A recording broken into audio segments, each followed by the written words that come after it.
USC's 2026 recruiting class, it's all about protecting the neighborhood.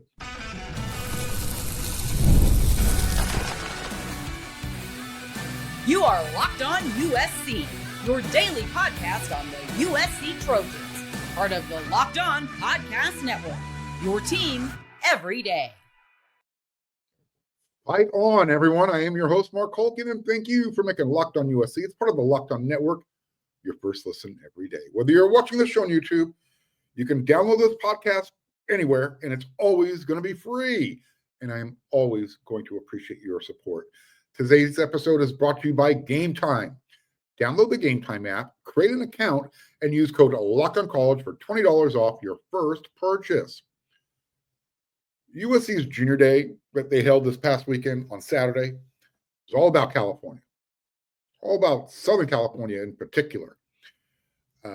Again, Saturday, USC had their first Junior Day of 2025, first day of February.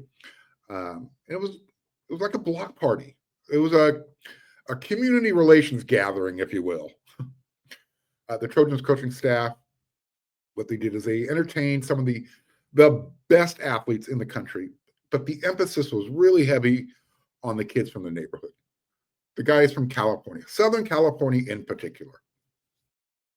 Now, they've still brought in, a handful of guys, from all over the country, the top elite guys, talking about linebacker, edge, Xavier Griffin. He's from Georgia. They brought in a surprise visitor to many, including myself. The quarterback, Jonas Williams, coming into Oregon. He's from Illinois. Those are just a couple of names. But the other guys that were there, local, California, West Coast guys. I want to focus on USC's backyard, their neighborhood, the block party that they had, so to speak. Guys like Tom Tupui, the defensive tackle from Mater Dei, really good. You look at him and you're like, wow, he kind of looks like Mike Patterson, same size, that type of thing.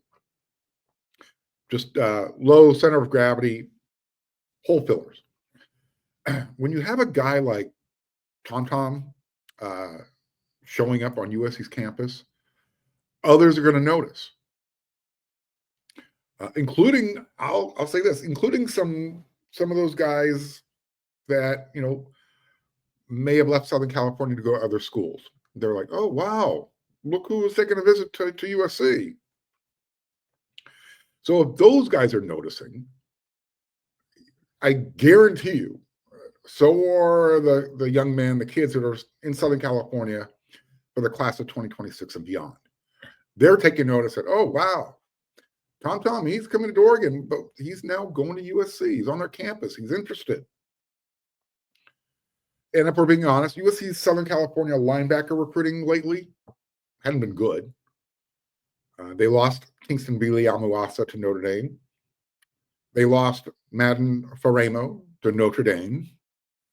I think it's imperative that they start making guys like Talanoa Ely their top priority. He is one of the top linebackers from the state of California in USC's backyard. They did. He was on campus for USC's Junior Day. I'm not sure why it took USC so long to get involved in his recruitment. I'm guessing maybe it's his size. But as far as I'm concerned, there's nothing wrong with 6'3", 200 pounds when you're a junior in high school. Remember, he hasn't played a senior season yet. Whatever the case was, I'm here to tell you, Talanoa is a top priority. As I mentioned, he was at Junior Day. He was asked if USC did enough to kind of jump into the consideration. Here's his answer, what he told On3. Yes, sir. I would say they have. Today really helped. I enjoyed it. USC has become a much bigger player in my recruitment, end quote. So that's two guys from Southern California, part of the Polynesian community. Two guys that are that other players gravitate to, that they want to play with. Here's another one. How about Samote, is it Katunga? USC's recruiting him like he is a number one priority, and they should. He's a really good defensive lineman.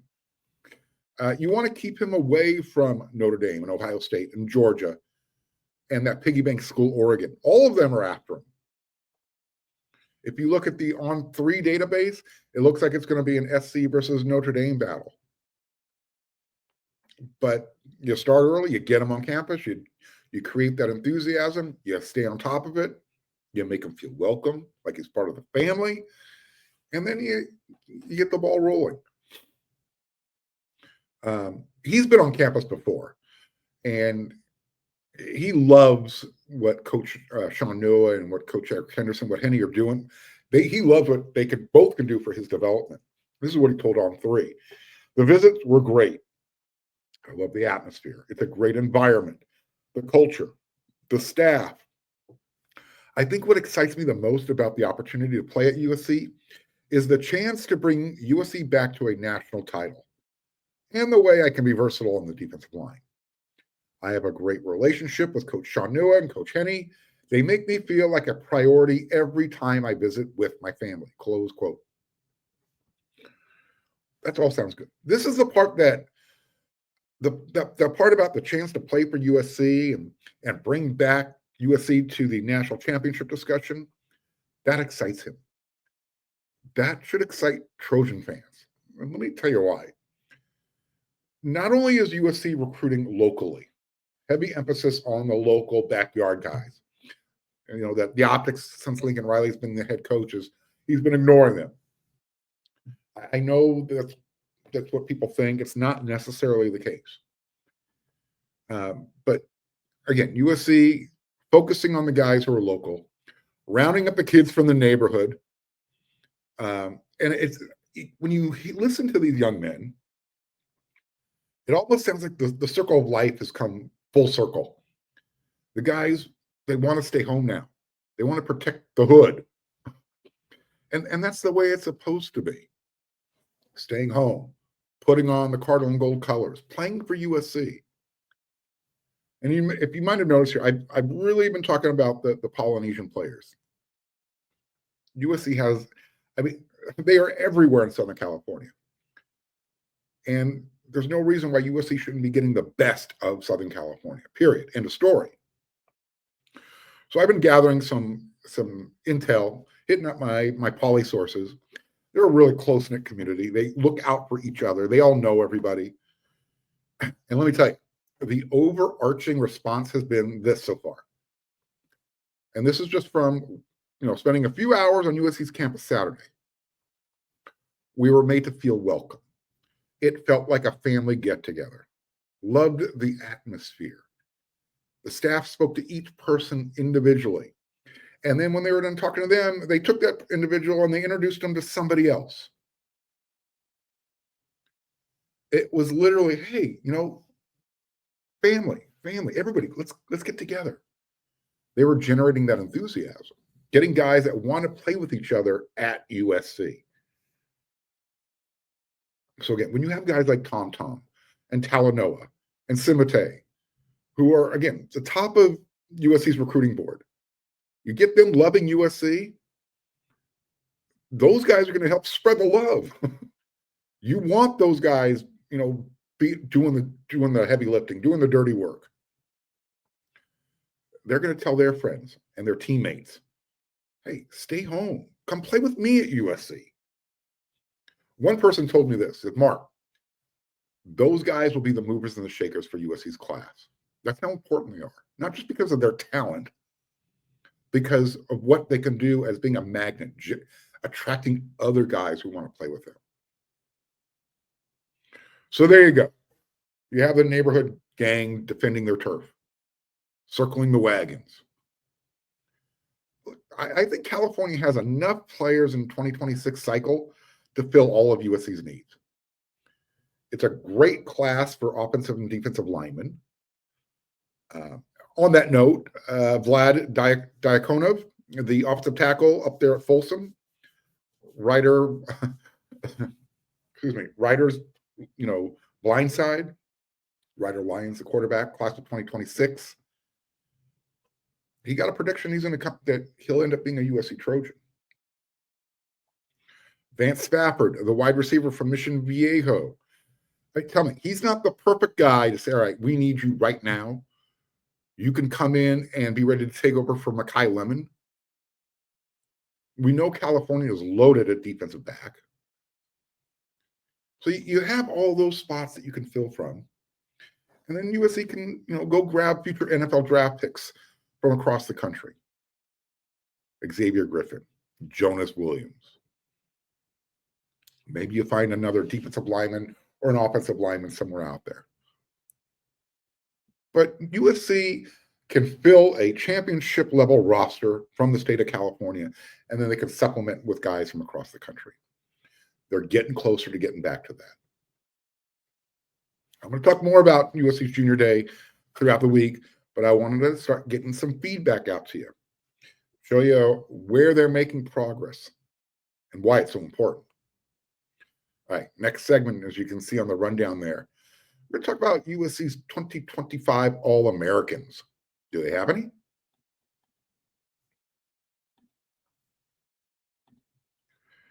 Are you looking for tickets to your next big event? Whether, I don't know, you want to go to a concert, you like comedy shows? You got spring training baseball coming up? Finding the right ticket at the right price, sometimes, it can be a pain in the butt. But with Game Time Picks, it's never been easier. Let me tell you how it works. Really easy. With Game Time Picks, the app does all the hard work for you. It finds the best seats. All you do, you pay the lowest price. I mean, what's wrong with that? You already know how I feel about the Seat View feature. The Seat View feature is a game changer.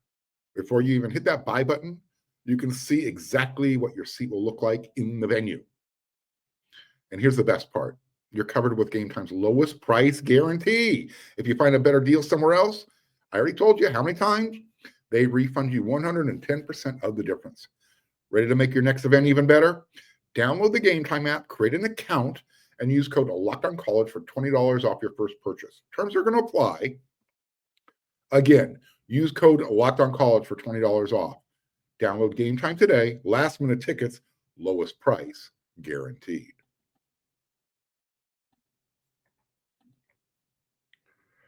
Who is going to be an All-American for USC in 2025? This was a topic that came up on Inside the Trojan Huddle this week, the panel show I do with Eric McKinney and Chris Arledge and Greg Katz. Myself, Chris, Eric, Greg, we were allowed to come up with one player. Who has a chance to be an All-American for USC in 2025? The first player that popped into my head, it was easy for me. And there's a few players, but this one I think is probably a shoo-in. Kamari Ramsey, safety. He had a chance to go to the NFL this offseason. I think he's going to be the next safety at USC who wears jersey number 7 to have that All-American distinction. USC's got a pretty long, illustrious history of safeties playing at USC at the All-American level. Kamari's going into his third season. He's going into his third season with Antonlynn's scheme.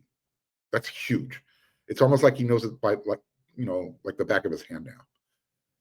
He's also going to be playing with a lot of confidence because of that. And I think everyone's going to agree USC's going to have a better defense in 2025 than they had in 2024. And that's going to garner national attention. USC's defense made dramatic improvement last year. So if they can just make a similar jump, yeah. I mean, what they do? Give up 23, 24 points per game? Imagine if they only give up 20 or less. I'm telling you, Lincoln Riley's offense better get well. And if it is, that's a playoff formula right there. I'm going down a rabbit hole. Anyways, back to Kamari. He has a high football IQ. He's always around the ball. He's a stat stuffer. I mean, look at what he did last year. Each year he's gotten better. This will be his 4th year in college. But again, 3rd year with Antonlynn. In 2024, he had 60 tackles. 43 of them were solo. Not bad. 2 sacks.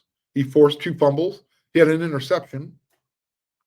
He defended 5 passes. He, I guess, knocked him down. However they define that. But I anticipate those numbers being even better in 2025. So for me, I think Kamari Ramsey definitely has a chance not only to be all conference in the big conference, but make an all-American team. Tell me, which safety would you pick ahead of him? I know there's a lot of them out there. Hit me up in the comment section. Try and take off your blinders. Who else is better than Kamari Ramsey at safety right now? Eric McKinney, his choice, he brought up Jacoby Lane. It's a good choice. He was my choice for offense as well. But again, we were only limited to one player for this show, for this episode. I've said this before. Jacoby Lane he's like Chris Carter, Minnesota Vikings. All he does is catch touchdowns. Last year, Jacoby finished with 12. And if you remember, he wasn't targeted as much as he should have been. Of those 12 touchdowns, 7 of them came in the last 3 games of the year. He had the 1 against the Bruins, 3 against Notre Dame, and 3 in the Las Vegas Bowl against Texas A&M. I don't know. Can he average 3 per game in 2025? Probably a little unrealistic, but I don't think him jumping from 12 touchdowns in the season all the way up to 20, I don't think that's out of the question. If Jacoby grabs 20 touchdowns, he's going to have plenty of exposure to make an All-American team. And especially when you look at who USC plays, the schedule sets up nicely for it. There are going to be games where he stacks touchdowns up in greater numbers that he might get in a different game. So everything will average out. But yeah, Jacoby Lane's a good choice. Really good choice.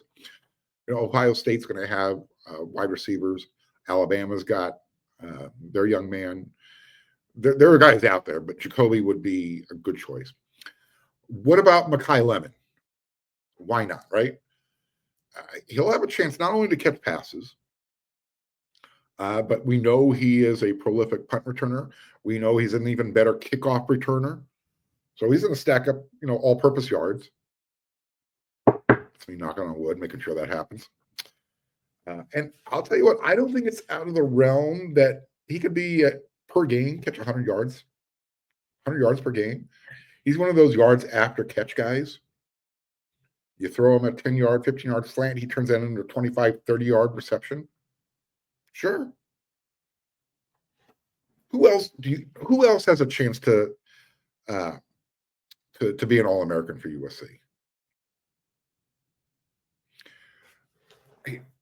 I'll say this, and it's with the caveat.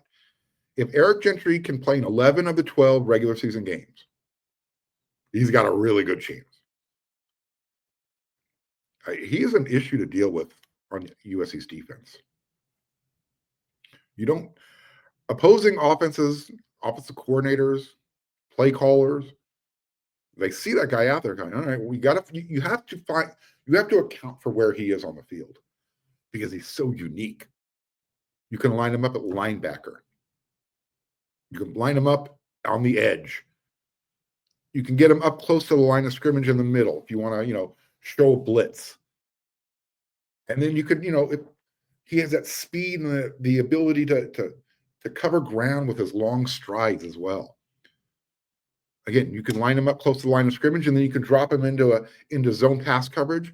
He creates so many issues with that length. Trying to throw over him, around him. It's a challenge. So again, if Eric can stay healthy, playing 11, all 12 regular season games, I think he's a definite candidate for All-American. Pardon me. So who else? Is there anyone else on this year's roster with an All-American season ahead of them? Who would you pick? Hit me up in the comment section. I'm going to keep the receipts. We're going to see who is forecasting in the future. And we got a long ways to go. But again, you're starting to see a lot of these way too early lists, NFL draft, mock drafts, All-American lists. USC's coming up with the short end of the stick on these things right now. So I think they're a little bit better than people are giving them credit for. All right, we got one more segment to go, excuse me. And this one question: should USC stick with their regular spring camp, spring game type of schedule like everyone's accustomed to? Or should we start adopting the NFL OTA application?